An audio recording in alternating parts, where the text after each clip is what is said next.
What is this place? Unlike Zwillingstern, Kowloon Harbor did exist on the Empire's maps.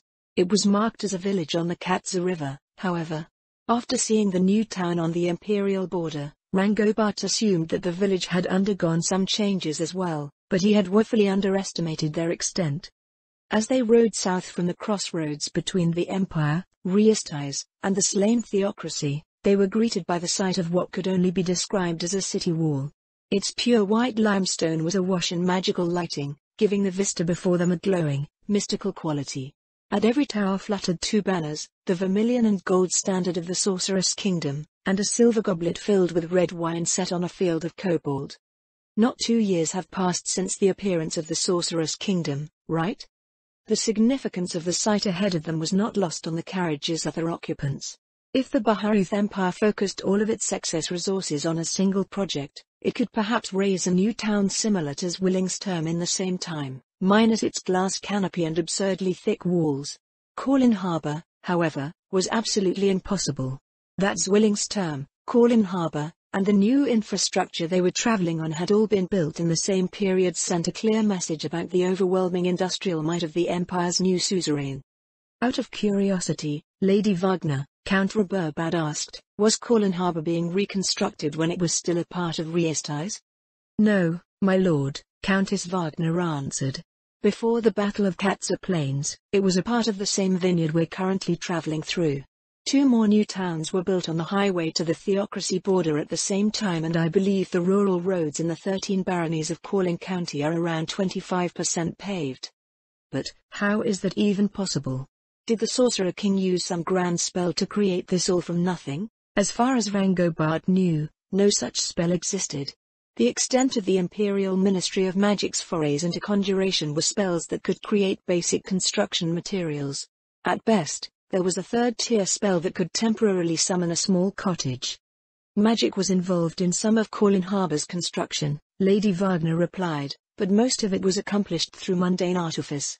If I recall correctly, a delegation from the Imperial Ministry of Magic was here when we held a public demonstration of the terraforming magic that created the foundations of the town. Rangobart's family turned their gazes to him. How am I supposed to know?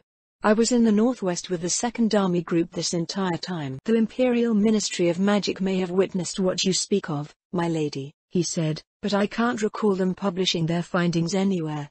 As a whole, the fellows at the ministry are rather reclusive. I see, Lady Wagner said. I was wondering how it was possible not to generate any interest from the Empire after that demonstration. Well, now that you're here, you can examine what we have to offer firsthand. Their carriage entered a gate positioned under the raised foundations of the town's walls. The highway went through a canyon-like passage before going through a second gatehouse. Rangobart nearly pressed his face to the glass as a breathtaking vista opened up before them. The highway was raised above the town proper, giving them a clear view of the lively goings-on below. Like Zwillingstern, the buildings were all fashioned from stone, but the white limestone of Kowloon Harbor lacked the oppressive feel of the other town's grey granite. Greenery and flowing fountains graced the town's plazas and, like Zwillingstern, none of the more unpleasant aspects of town life could be detected. As he tried to take in as many details as he could, they crossed through yet another gatehouse. This time, they emerged high above the town's namesake harbor. Rangobart could only gape in awe at the rows of warehouses that stretched a kilometer to either side. You can't seriously call this a town, he said. This place is larger than any city in the Empire aside from our winter. So is Zwillingstern, for that matter. The 2 towns are bigger than Iranfell, too, Lady Wagner replied. For now. The new towns springing up are built with the future in mind. This is the new reality, so I'm sure you can imagine our frustration when the Empire insists on clinging to its impoverished past. Impoverished was a word that one would never use to describe the Baharuth Empire. Yet, with the sights on display all around them, they could hardly refute her. The members of my party are undoubtedly keen on achieving a similar degree of economic might for their own lands, Count Roberbad said, but it's the details that matter, yes? Of course, my lord, Lady Wagner smiled. Over the next 2 weeks, we will do our best to ensure that you are thoroughly informed of your options and what they entail. The highway crossed over the waters of the river, feeding their carriages into a fully fortified island that ran the length of the harbor. From a single glance, Rangobart doubted that the entire Imperial army could scratch the thing, and that caused him once again to wonder what the Sorceress Kingdom was trying to defend itself against. Lady Wagner, he asked, is there any particular reason for such a large island fortress? Both Zwillingstern and Corlin Harbour also have substantial layers of defense. Both his father and his brother looked at him as if he had broached a taboo topic. Countess Wagner, however, didn't display any sign of offense. That would be the doing of Baroness Saradnik, she said. I suppose it's what happens when a martial noble obtains influence and resources. Indeed, Count Raburbad harumphed.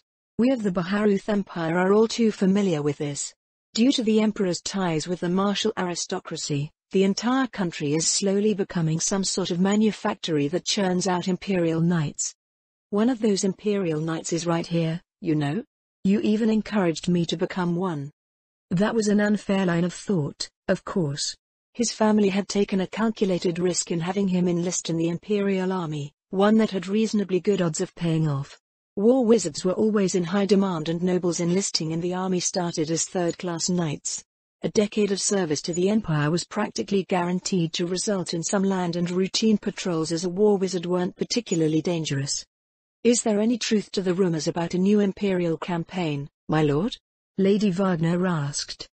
It's hard to imagine it being anything else with all of the recent activity, Rangobart's father answered. Of course, we're the ones who have to supply that rowdy bunch. Would expansion not bring new wealth to the Empire? To the Empire, yes. Where it ends up is another story. The winter conquests have undoubtedly whetted the appetites of the central bureaucracy and the Imperial army. I wouldn't be surprised if even more of the budget was allocated to the military. Some might call that an investment in territorial acquisition, Lady Wagner noted. Humph. If it was so easy to acquire new territories, there wouldn't be any wilderness left to conquer. The unclaimed lands are vast compared to the countries nestled within them, for good reason. I suppose that, to the brute holding the spear, every problem can be solved by stabbing it. Their carriage slowed to turn into an ornate gate with an expansive garden on the other side. At the end of the garden, framed by the fortress walls that extended past it, was a palace that wouldn't look out of place in a bard's tale. Rangobart frowned as their carriage followed the road around the garden, and he realized how huge it was. That's Castle Corlin? He asked. That's right, Lady Wagner answered. It's more the keep of the citadel of the fortress, but we decided that calling it a keep would be a great disservice. How big is it? 50 meters by 200, with 3 main stories and 3 basements. The front half serves as the office of House Corlin, and the back half is where various functions are hosted. The staterooms for your party are also located there. This thing is almost twice as large as the Imperial Palace. The only buildings that he knew of that might rival it were the 6 high temples of Syrag-Xantex, the capital of the slain theocracy. One must wonder what Erantal looks like now if you have all of this in a provincial center, Rangobart muttered. Erantal actually hasn't changed much, Countess Wagner said. It's one thing to build something from the ground up and another to deal with something that's already there. The royal court is still trying to figure out how to fix all of the problems that come with its antiquated design. Considering the fact that Riestais built it, Count Raburbad sniffed, there must be a great many problems indeed. As always, imperial citizens, be they nobles or commoners, jumped at the chance to take jabs at their rivals in the west. He wasn't sure whether it was such a good idea, considering that their hosts were until just recently nobles of Riestais. The policies of their new liege lord didn't demand a belligerent stance toward their neighbors, and they might still have blood ties to their old kingdom. 4 rows of footmen and maids awaited their arrival, arranged in wings upon the sweeping steps of the palace entrance. At their head stood a single noblewoman who could only be described as a radiant jewel of transcendent beauty. Her waves of lustrous blonde hair shone with a silken sheen in the glow of the garden's magical lighting as she swept out her cobalt skirts in a graceful curtsy. Welcome, dear guests from the Empire, her silvery voice played over them as it danced with the evening breeze. Welcome to Corlin Castle. I am Clara Odelia Dale Corlin, and it is my greatest pleasure to be your host for this momentous occasion. Rangobart stood spellbound, the voices of the nobles making their introductions fading away into the background. She possessed a beauty beyond imagining, and his pulse picked up as she slowly made her way down the line toward him. Before he knew it, she was holding her hand out toward him. Viscount Rangobartek Burbad, he said before leaning forward to press his lips against the back of her hand. It is a pleasure to make your acquaintance, Countess Corlin. When he straightened again, he found Arlander, and Countess Wagner, for some reason, giving him odd looks. I'm an idiot. Why had he introduced himself in that fashion? It was as if he had become a child again, compelled to place himself as highly as possible before the Countess. To make things worse, he hadn't yet decided what his principal title was, so he had foolishly resorted to using his father's title. Countess Corlin bestowed a dazzling smile upon him. I've heard much about you from Baroness Saradnik, my lord. You have our most heartfelt thanks for your service as her liaison to the Second Army Group. Ah, no, I was proud to do my duty. It was quite an educational experience for both of us. With that, the Countess moved on to exchange greetings with the line of barons beyond him. Once the long series of introductions was complete, they were guided into the palace while their attendants went to handle their luggage. They passed through a set of towering doors and entered an arching atrium with open balconies on either side. High above them, the stars twinkled through a clear glass canopy that stretched to the far end of their path. This portion of the palace is the administrative center of Corlin County, Lady Corlin spoke as they went along. It contains over 100 offices and 8 large archives. At its full capacity, it has workspace for 1,000 members of the administrative staff. This is surely a grand sight to behold, Lady Corlin, Count Burbad said. But is this all truly necessary for a single county? In the past, no. Corlin County consists of 13 large baronies, but, even so, this would be too much if it were still a part of Riastais or the Empire. As a territory of her sorceress kingdom, however, Corlin County is projected to have a population of 5 million within the next 2 centuries. Well before that point, we'll have an entire administrative complex on the eastern side of the fortress. A low murmur filled the air as the Imperial Party reacted to her extravagant claim. 5 million? Are you saying that a single county in the Sorceress Kingdom will house more than half the population of the Empire in 8 generations? Yes, my lord. At least if our current policies remain unchanged. I elected to mention this as a preface to the upcoming discourse. As a client state of the Sorceress Kingdom, the Baharuth Empire will be unavoidably influenced by everything that our relationship entails. Sooner or later, the Imperial administration will see what we've accomplished and decide that it, too, wishes to partake of the same advances that we have. Count Burbad stroked the stubble of his jaw with a sharp expression. So you are implying that we should seize this opportunity? Indeed, my lord, Lady Corlin replied. It is an extraordinarily rare position for us nobles to find ourselves in, don't you think? Instead of being the unwieldy ones dragged down by countless domestic concerns while the small folk are free to dance according to the winds of change, it is the Imperial administration that now finds itself in that position. By taking the initiative long before the Imperial administration can steal it from you, the nobles of the Empire may do what they were born to do, lead. You have the unique chance to drastically reshape the future of your fiefs, and by doing so you will reshape the future of the Baharuth Empire. The party's steps echoed through the chamber as its members digested the Countess' words. Rangobat didn't need to look around to understand what had happened. She won. With her opening blow, Countess Corlin had won. If one was being highly uncharitable, the state of the Empire's developed lands could be called stagnant. It wasn't any fault of the nobility, it was simply the reality of their existence. Everything was already optimized to its fullest extent as dictated by the bounds of that reality. They were subject to the length of the seasons and the whims of nature. The amount of work that people could do was consistent enough to be abstracted into manpower. Talent was also seemingly bound to a statistic, and thus little changed in the Empire's interior. Even the improved crop rotation system that they had implemented several years previous only had the effect of raising the ceiling slightly. Thus, the only way to grow was to expand, but the imperial throne had a monopoly on expansion due to the existence of the imperial army. Indeed, it was one part of a long offensive against the empire's civilian aristocracy. Lands painstakingly managed over generations were being squeezed for everything they were worth by oppressive taxes imposed by the arbitrary whims of a dictator. New lands won by the empire were solely awarded to those the emperor deemed loyal. In other words, the imperial army that was the pillar of the emperor's power and the talent poached from across the empire was used to staff institutions that answered directly to the imperial throne. Any noble questioning the discriminatory policies of the imperial meritocracy had a punitive geld leveled against them. Year by year, the influence of the establishment shrank relative to that of their political opponents. The emperor had trapped them in an inescapable cage and seemed to only take great pleasure in watching them wither away, while an endless flood of imperial propaganda used the attainted to portray the nobility to the ignorant masses as incompetent wastrels. And, now, Countess Corlin was seemingly offering them a way out. Furthermore, it was through a power that the emperor could not deny. Only an idiot would turn their nose up at what the countess proposed, and idiotic nobles did not survive for long in the Baharuth Empire. I believe my entire party would agree that you make a compelling case, Lady Corlin, Count Raborbad said. How do you propose we proceed? It would be for the best to begin well rested, Countess Corlin replied.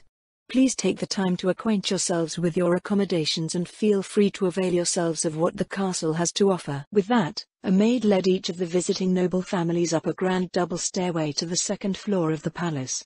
From the landing, they were led along a balcony that served as both a galley to the great hall on the main floor and a spacious lounge where the palace's guests could socialize.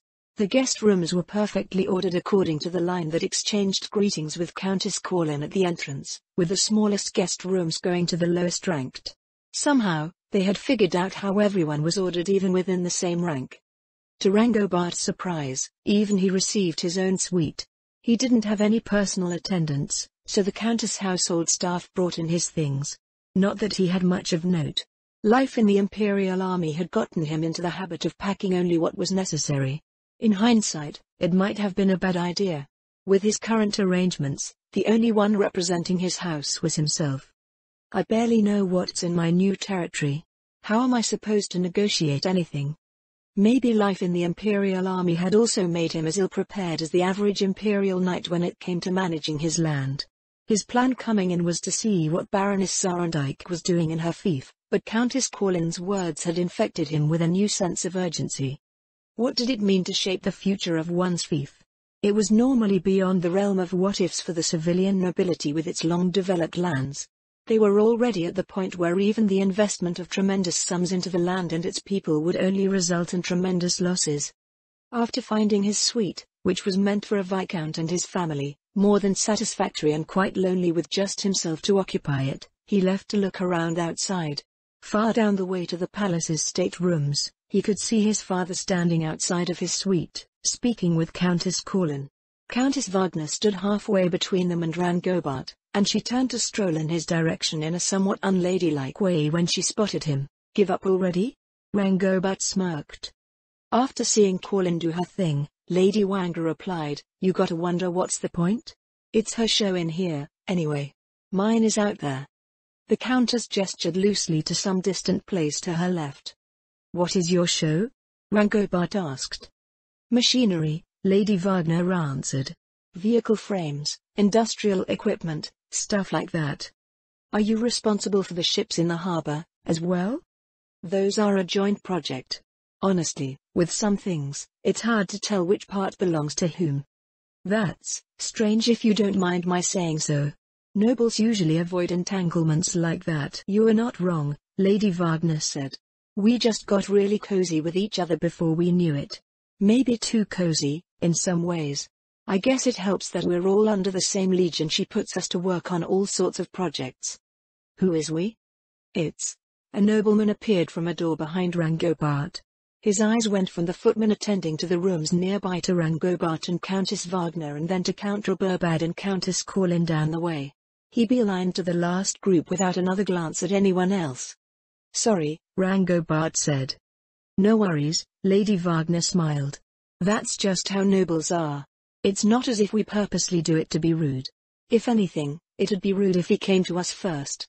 Anyway. The sound of the nobleman expressing his praise over their accommodations drifted from Countess Corlin's group. Lady Wagner led Rangobart towards the balcony to an alcove overlooking the hall below. The sound of the man's voice went silent the moment they entered. Rangobart examined the construction around them. Is that a magical effect? He asked. Nah, just good old architecture. The mountain dwarves have all sorts of tricks that we've incorporated into the design of our buildings. I guess a lot of their stonework may as well be magic to us. I knew about their roads, Rangobart said, but I wasn't aware of anything else. Not only did the alcove block all sound from the rest of the balcony, but the stone deflected the magical lighting in a way that shrouded it in shadow to observers beyond. Across the great hall on the opposite balcony, he could see dim figures standing around and lounging about. Who are those people on the other side? They're the other nobles of the Sorcerer's Kingdom, plus representatives from a few merchant companies. They're here for the talks, as well? That's right, Lady Wagner nodded. The entire duchy is here. We wanted to bring in some of the demi-human chiefs, too, but that's something we'll have to ease you Imperials into given the reactions at the border. I must apologize for the behavior of my peers, Rangobart said. Miss Gran advised us on our conduct, but I suppose many things are easier said than done. We had the same problems with most of the nobles here, so we had a good idea about what we were up against. You didn't have any trouble adapting to the demi-humans and the undead? Rangobart asked. A set of nobles walked by the entrance of the alcove on their way to speak with Countess Corlin. Lady Wagner took a seat on one of the couches facing the balcony. It looks like Corlin's gonna be stuck there for a while, she said. We may as well get comfortable. As for your question, the three of us are merchant nobles, so we're a bit more adventurous than most. We've all been to Carnassus a few times and it doesn't take much to extend how they interact there to the demi-humans here.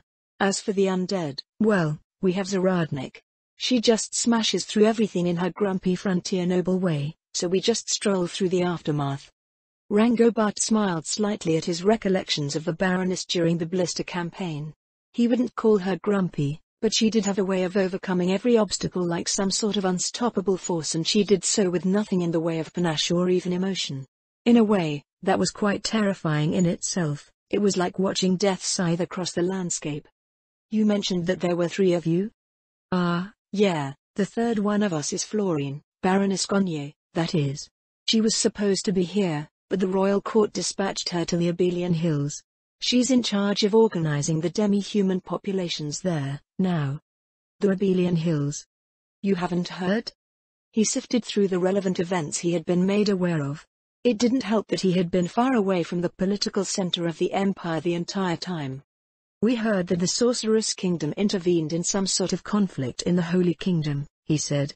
It's also said that the Sorcerer King died to the same Yaldabaoth that attacked the capital of Riastais some time ago. How did everyone react to that? Lady Wagner leaned forward. I don't think anyone believed it, Rangobart replied. It didn't help that the information tried to stress the fact that he was dead. Some people suggested that it was a poor joke related to him being undead. Most dismissed it as nonsense. The nobles decided that it was some sort of trap. Che. That's no fun. Did he die? Well, I was chatting with His Majesty just the other day in Nirantal, Lady Wagner said, and he didn't seem dead to me. At least as far as the undead go. I'm not sure whether I should be asking what one would chat with the Sorcerer King about. It wasn't anything too special. His Majesty wanted to know how the sales of certain technologies went in our trade talks here. I had to disappoint him, though. You can do that? Why not? The stuff he was interested in selling is too good, if you know what I mean. Normal people don't care about perfect if they can get good enough for cheap. Rangobart struggled to reconcile himself with the discussion.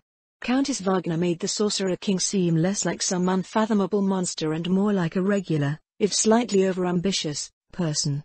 His aristocratic training put him on guard, and he wondered if she was trying to lull him into a false sense of security. So, you're a Viscount now, huh? Yes, that's right. But, Viscount Reburbad? Lady Wagner arched an eyebrow. He cringed at the memory of his recent blunder. I was just granted my territories, so I haven't decided which title to use. I didn't think about how to style myself right up until that very moment. I guess that's not a bad problem to have. What are your titles like? That's the thing, Rangobart laughed helplessly.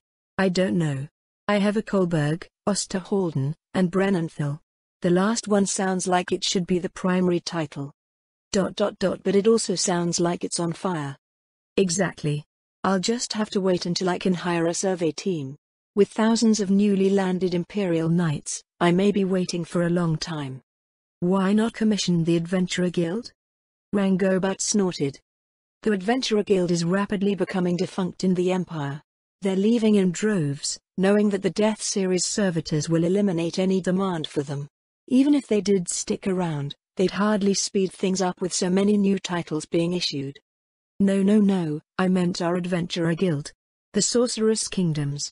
They're trained for exactly that thing, exploring new lands, meeting new peoples, and all that. They're even on an expedition right now, surveying an unexplored part of the Sorceress Kingdom in the Abelian wilderness. I'm not averse to the possibility, Rangobard said. It's certainly better than waiting years for an official Imperial survey. What's involved in commissioning them? Dunno. I can ask, though. We can get you your answer before breakfast. I'd appreciate that, my lady. Sure thing. The Countess grinned. Anyway, it's about time I go and rescue Clara. I'll see ya in the morning, Viscount Roberbad. I hope the morning finds you well, Viscount Roberbad, Countess Wagner said with a charming smile. Please do not interrupt your breakfast on my account. I've simply come to follow up on what we discussed yesterday evening. The Countess' lady's maid came forward to offer him a sealed envelope. Rangobard's eyes were drawn to the set of wands holstered at her hips. To his dismay, the maid blushed prettily and Count Roberbad cleared his throat in an expression of disapproval. Lady Wagner's smile remained undiminished. I trust that everything is to everyone's satisfaction so far? She asked. Overwhelmingly so, Lady Wagner, Count Roberbad nodded. This hospitality could put even the Imperial House to shame. My lord's glowing praise shall be conveyed to Lady Corlin and her household, Lady Wagner said.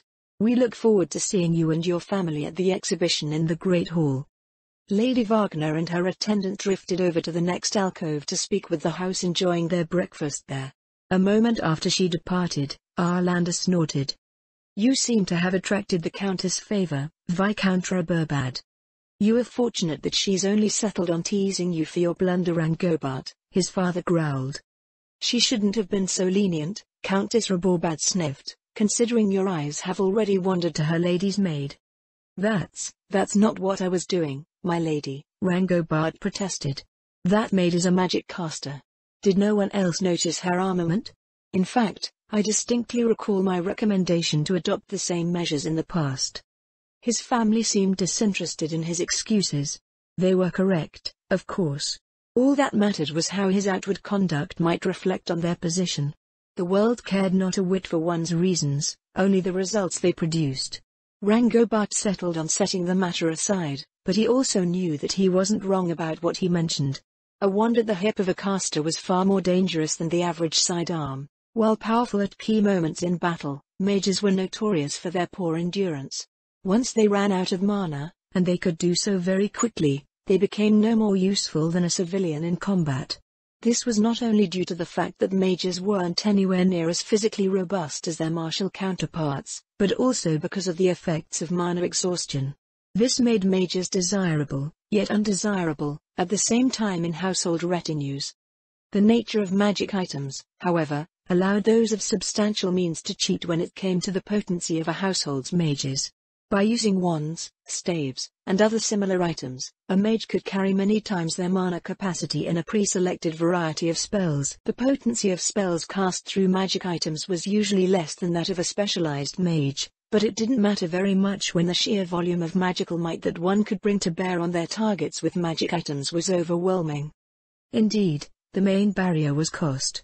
A sprinkling of houses in the Baharuth Empire had adopted the use of wand-wielding wizards in their personal retinues, but most did not. It was extremely difficult to find mages who were also trained to serve in an aristocratic household, with only a few dozen becoming available with each graduating class of the Imperial Magic Academy. That made them expensive to entice into service. The upfront cost of stockpiling magical items was nothing to sneeze at, either. Even with a wizard in the family, House Roberbad didn't consider the benefits worth the cost. With nothing that could decisively sway their opinions, Rangobard could only agree and disagree with their arguments at the same time. There was no clear-cut must-have when it came to household mages. They were a luxury, at best. How long are you going to let that letter sit in your lap? Arlander asked. Oh, I had forgotten about it. You'd think that a letter from a countess would demand your immediate attention. We didn't discuss a matter of immediate concern, Rangobard replied. It was more of a query. About? Rangobart picked the letter up off of his lap, eyeing the unfamiliar seal. Lady Wagner suggested that I might be able to have my land surveyed sooner rather than later, he said. 2,000 titles were granted from the Blister campaign alone, and more are on their way from the 6th Army Group's campaign in the southern frontier. There's no way to get any survey work done quickly now that we're totally reliant on official Imperial surveys. You are a Viscount, Alander waved his hand dismissively. You should have priority over the lesser titles. Oh, yes, Rangobart rolled his eyes. Pulling rank will surely endear me to my fellow Imperial Knights. That's petty nonsense. The privileges of rank are what drive people to perform, and the Imperial Army works on the same principle. You are not wrong, esteemed brother, but the Imperial Knights still face the same problem as a whole. If I can find a way to have my land surveyed and refer my comrades in arms to the same service, then I only stand to gain on all levels. Is it just me, or is this the wrong seal? He held up the envelope and his brother leaned in to take a closer look. Never mind the wrong seal, Arlander frowned. Isn't this the royal seal of the Sorceress Kingdom? What? Count Burbad barked. Rangobart passed the sealed letter to Arlander, who passed it to their father. Count Burbad scrutinized the letter with even more intensity than he had Baroness Saradnik's. Why would the Sorcerer King personally send you a letter? I have no idea, Rangobart said. It was supposed to be the reply to a query about the local adventurer guild. When he finally got his letter back, he gingerly worked open the seal with his dagger. He pulled out the sheets of paper folded within, frowning as he read the cover letter. Special promotion? 50% off? And what are these things attached to the bottom? Coupons. What in the world are those? Was this the hand of the Sorcerer King, or was he dealing with some sort of salesperson from a common market? I can't decipher this, Arlander said. Is it magic? It's noble paper, so I suppose it's been conjured by magic. Just in case, he cast appraisal magic on the cover letter. His family shifted away from the table warily. It's just a piece of noble paper, Rangobart said. There's nothing magical about it beyond that. A collective sigh of relief rose from around the table. Feeling a bit like an idiot, Rangobart decided to skip the cover letter to see what else was included. All right, this makes much more sense. An official summary of the Adventurer Guild's services pertaining to land survey had been included with the cover letter. He spread the documents out across the table as he scanned through them. What's this about first contact protocols? Count Burbad said. They are offering diplomatic services with tribal demi-humans? I don't think that's outside of the realm of possibility for the Sorceress Kingdom, Rangobart said. Baroness Saradnik also proposed an approach to that effect when it came to the blister. It's a moot point now, though. The tribes have somehow vacated the region without alerting the Imperial Army's patrols. How does this offer from the Adventurer Guild compare to the Imperial Survey Corps? Arlander asked. It's much more comprehensive, Rangobart answered. The Imperial Survey Corps focuses on identifying areas suited for industrial development, water resources, and potential wilderness hazards. What was in the offering was truly suited for an organization based in the Sorceress Kingdom. Not only did they offer everything that the Imperial Survey Corps included in their official work, but also a geological survey and analyses of native flora and fauna. Additionally, there were services that few in the Empire would ever consider, such as the aforementioned diplomacy, mapping elemental gradients, measuring positive and negative energy balances, and an offer to excavate and study any ruins and mystical phenomena for the employer. I'd be tempted to hire these fellows for a Burbad County, Arlander said, just in case we missed an ore vein or two. So, you think I should commission them? It's pricey, but considering everything that they offer, it's a gamble, Count Burbad said. If they don't locate any valuable resources, their services will add that much more to your development overhead. It would be more efficient to develop apparent industries first and use the revenues from them to hire these adventurers later, but it looks like you've fallen into one of the Sorcerer King's traps. Rangobart glanced down at the sheets of paper on the table. This is a trap? Of course.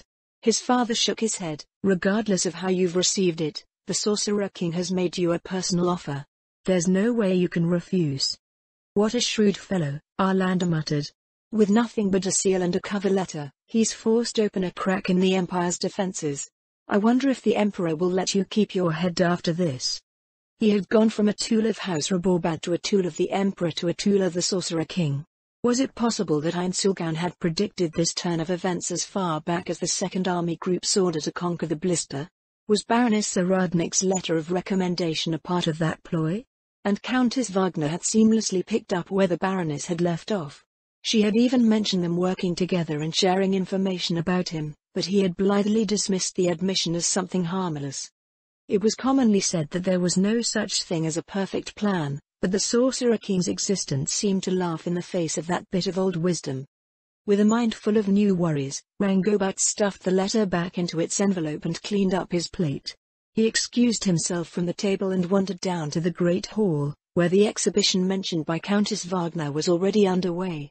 At a glance, the layout appeared to divide the floor of the hall into sections for each of the duchy's houses. Manning each exhibit was a mix of household staff and merchant company employees. There didn't appear to be any nobles standing among them, so he wondered how the lords and ladies of the realm were involved. He wandered along the northern part of the exhibition circuit, stopping at the display of a stud farm. Equestrianism was a staple of imperial culture and several other visiting nobles were already gathered there, so it felt like a safe place to linger while he gained his bearings. It took a moment for him to realize that the display was part of House Wagner's exhibit. I thought House Wagner specialized in machinery, he murmured to himself. Machinery is merely one of House Wagner's many ventures, my lord. A red-headed woman with freckled cheeks smiled up at him. Producing thoroughbreds to draw its fleet of vehicles goes hand in hand as a business, don't you think? That makes sense, Rangobat conceded. It seems to only be horses, though. Do you breed any magical beasts? Now that he thought about it, he couldn't figure out what had pulled their carriages to Calling Castle. He expected soul eaters, but without them, his best guess was something like a golem integrated into each vehicle.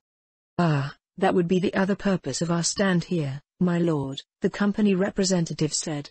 The technological aspect of our business has gotten far ahead of everything else. We're seeking suitable alternatives to soul eaters for locales where the undead are poorly received. I'm not aware of any locale within the Sorceress Kingdom's sphere of influence where the undead are explicitly forbidden, Rangobat said. It's a consideration for the future. Breeding beasts is a generations-long process, after all. When one thinks about it, it's quite absurd. One could hitch a legendary creature capable of destroying countries to a wagon and the world will admire the owner for it. If the creature in question is undead, however, one experiences the opposite reception. I can see the Empire taking a long time to become accustomed to the presence of the undead, Rangobat said, so your efforts seem prudent. Our campaign in the Blister has brought many new and exotic beasts to light, and I shall keep your needs in mind as development proceeds there. The representative lowered her head. Your consideration is most appreciated, my lord. Rangobat slowly made his way past House Wagner's exhibition, examining the miniature models on display with passing interest. Apparently, the lion's share of their business was in commerce, but it was the technology that they were spearheading that drew the most attention. A lot of these things look useful, if only I knew what was on my land. His annoyance grew over the haphazard manner in which the Empire had bestowed his title. At first, he was sympathetic to the circumstances surrounding it, but, as the sheer weight of the task that faced him settled on his shoulders, he couldn't help but feel a bit of resentment.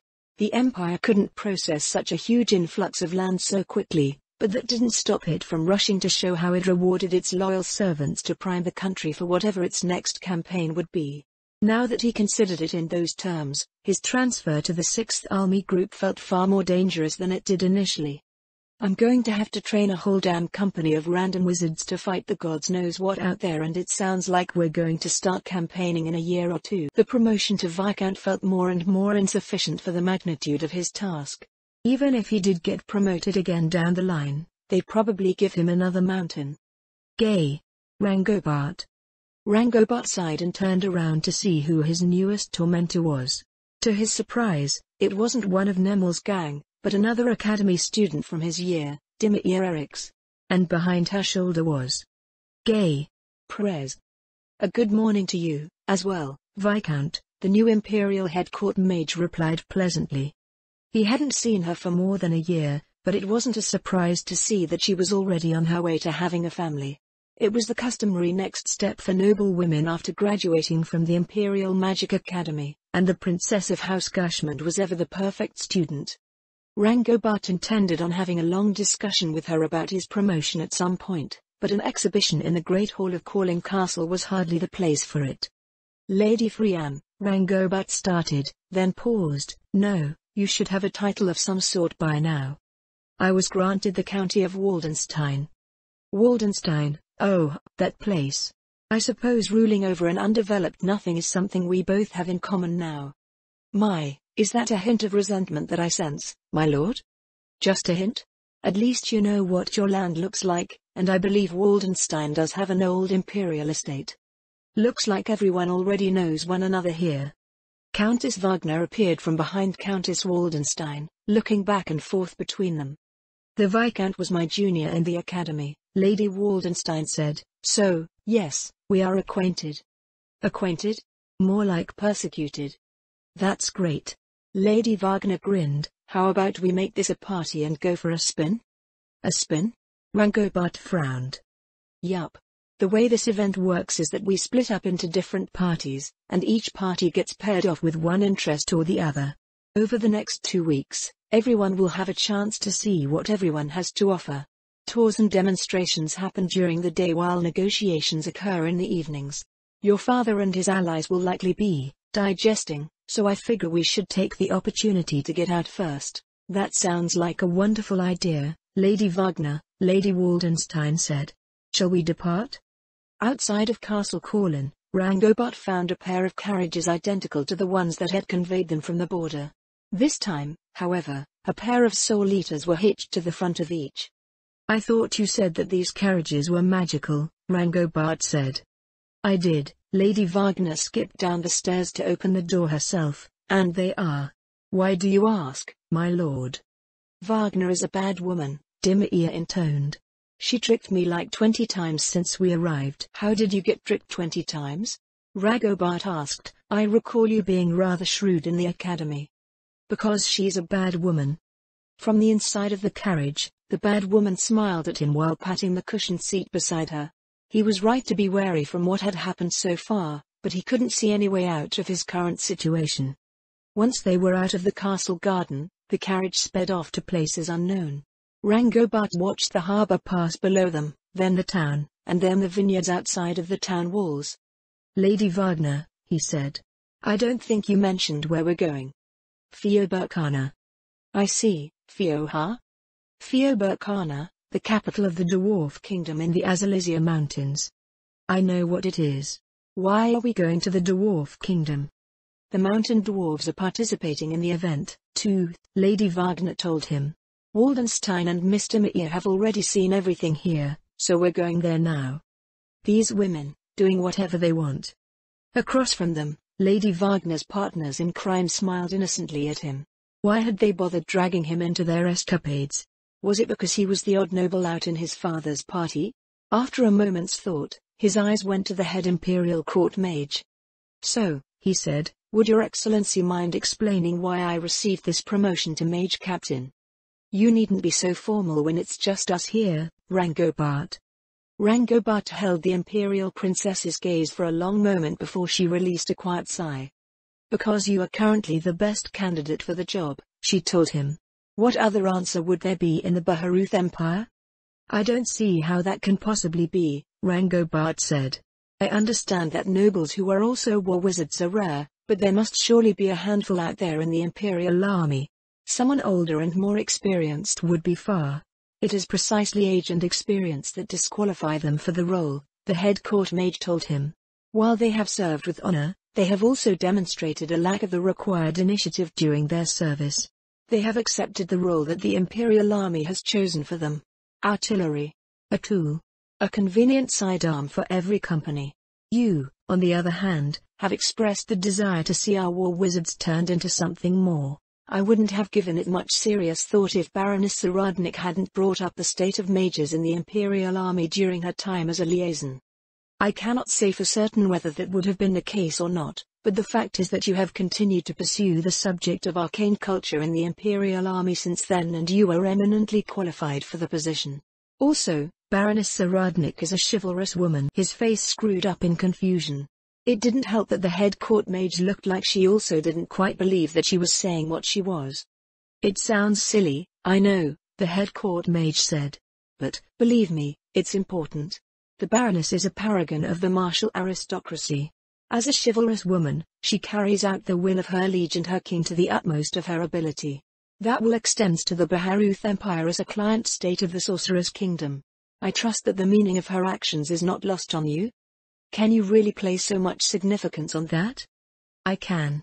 It wasn't just you, you know. General Cabane noticed. As did Commander Renz and your captain. The 5th and 6th Army groups did, too. Most importantly, His Imperial Majesty noticed. Baroness Saradnik did not come as a mere liaison officer to run some friendly errands around the Empire, she came as a harbinger of change.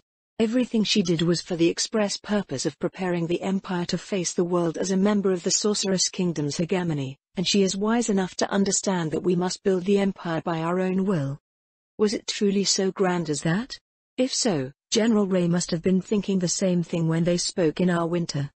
Fine, Rangobat said, let's assume for now that this is the case. What is my place in all this? To rectify the mistakes of the past, the head court mage told him. Well, it's more accurate to say that an overarching arcane culture is next to non-existent in the Baharuth Empire. As instrumental as Fluda Paradigm was to the creation of the Baharuth Empire, he never considered his own behavior as problematic on a societal level. You know the results as well as I, wizards are now existences that stand apart from the rest of the Empire. The Imperial administration has assimilated this unfortunate product of our common culture and similarly treats us as accessories to equip and unequip as demanded.